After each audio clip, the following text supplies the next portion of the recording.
नमस्कार, इस समय मौजूद हैं पूर्व राष्ट्रीय सचिव समाजवादी पार्टी योजना सभा के उमर मोनिस जी के पास। सबसे पहले सर आपका स्वागत है हमारे चैनल पे। जी बहुत शुक्रिया सैयद भाई, आपका मेहरबानी। सर सबसे पहला सवाल है, जैसे कि विधानसभा चुनाव एकदम पीक टाइम पे है और विधानसभा चुनाव में इस समय जो तैयारियां चल रही, समाजवादी पार्टी हुंकार भर रही कि 350 प्लस, बीजेपी भी कह रही 350 प्लस। 350 का ये जो जादुई आंकड़ा है किसके पास है?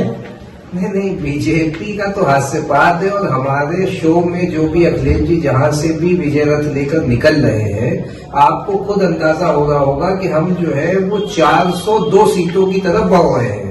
हमारे सामने तो प्रदेश में कोई है ही नहीं टक्कर में। स्थिति बिल्कुल साफ है और उसी की प्रतिक्रिया में जिस तरीके से आज हमारी पार्टी के राष्ट्रीय सचिव राजीव राय जी के घर पे इनकम टैक्स का छापा पड़ा, जैनेन्द्र जी के घर पे पड़ा, मनोज भाई के घर पे पड़ा, ये उसी की प्रतिक्रिया का हिस्सा है। भाजपा बौखला गई है। अब वो खुद चुनाव न लड़ के इनकम टैक्स को चुनाव लड़ा रही है यूपी में। तो इसका मतलब ये है कि ये जो प्रतिक्रिया आई है ईडी की, सीबीआई की, ये सिर्फ आपकी जीत की हुंकार की वजह से हुआ है या वास्तविक तौर पे कुछ और मुद्दे हैं कि आप लोग किसी ऐसे करप्शन में लिप्त हैं कि आपके ऊपर लगातार ये छापे पड़ने लग गए? नहीं, जैसे ही इन्होंने छापा डाला, हमने विजय रथ यात्रा का रूट आगे का मैनपुरी का भी क्लियर कर दिया। 21-22 को हमारी मैनपुरी की तरफ जाएगी। हम इनकी इस हरकतों से, जो तुच्छ प्रवृत्ति की हरकतें, इससे समाजवादी कारवां रुकने वाला नहीं है। और जबकि अब समाजवादी कारवां जो है वो विधानसभा में जाकर रुकेगा इंशाल्लाह। तो जैसे कि आप भी विधानसभा की तैयारी में लगे हुए हैं, लगातार आपके काफिले पूरे उत्तर प्रदेश में दौड़ रहे हैं, लखनऊ में मुस्लिम बाहुल समाज जो भी है वो आपको लगातार सपोर्ट कर रहा है, तो क्या मुसलमानों से राजनीति समाजवादी पार्टी की चलने वाली है या अन्य जो है विभिन्न जो है जाति धर्म है, पिछड़ा है और लगातार जो अनुसूचित जाति, अनुसूचित जनजाति के लोग आपके साथ जोड़ते थे? मुझे नहीं लगता कि सिर्फ एक मुस्लिम बाहुल राजनीति की जा रही सभा की तरफ से।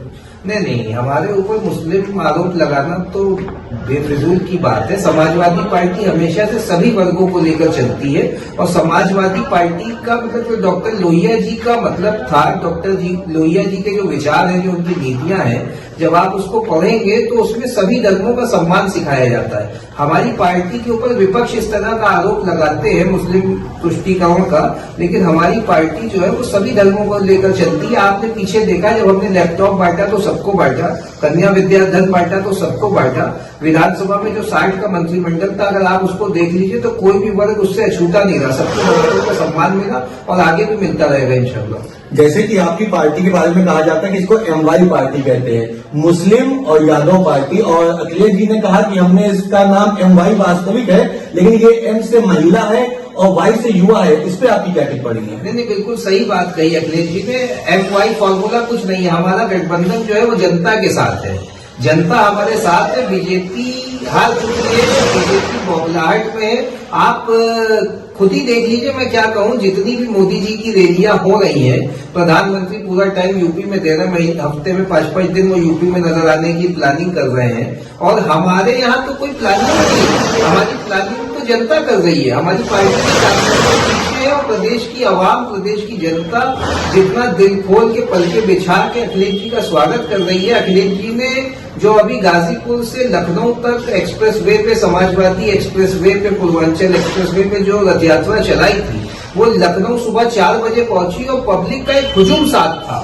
हर मोड़ पे इतना स्वागत हो रहा था और 4 बजे तक की उसकी कामयाबी इसी से ले लीजिए कि मोदी जी ने दूसरे ही दिन किसान बिल वापस ले लिया। जो आपत्तिजनक बिल था, जो 1 साल से कई किसानों को शहीद करने के बाद, गाड़ियां चढ़ाने के बाद, अपमानित करने के बाद, उन्होंने उस हमारी रथ यात्रा से, माननीय अखिलेश जी के डर से, उन्होंने उस बिल को वापस ले लिया। अच्छा, जैसे कि जब हम भारतीय जनता पार्टी के किसी नेता के पास जाते हैं तो वो ये कहते हैं कि हमने 1 अरब लोगों को फ्री में वैक्सीन लगा दी और 80 करोड़ लोगों को हम फ्री में इलाज दे रहे हैं। समाजवादी पार्टी का ये वजूद भी नहीं है कि इतने लोगों की सेवा दे सके। इस पे आपकी क्या प्रतिक्रिया है? देखिए, ये जो सरकारी पॉलिसी है वो एक अलग की बात है और जब ये तो आम जनता फैसला करेगी, क्योंकि जब पीछे लॉकडाउन लगा हुआ था, अगर ऑक्सीजन की बात थी, जिस तरीके से जिन चीजों की भी बात थी, वो जितना समाजवादियों ने किया वो किसी से छुपा नहीं है।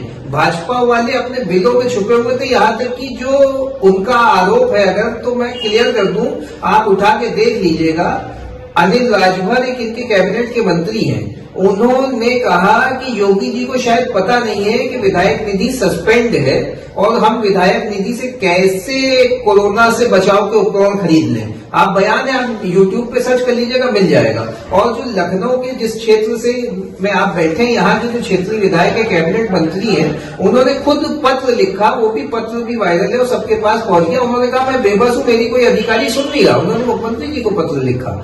तो जो लोग खुद ही हताश हैं, उनकी पार्टी के ना मालूम कितने विधायक, मौजूदा विधायक हमारी पार्टी में आ गए, कितने आने को तैयार बैठे हैं, तो अब उनके पास तो कुछ है नहीं। आप उनकी बात ही मत कीजिए, आप तैयारी कीजिए। प्रदेश में एक अच्छा माहौल और अच्छा वातावरण आने वाला है अखिलेश जी के रूप में।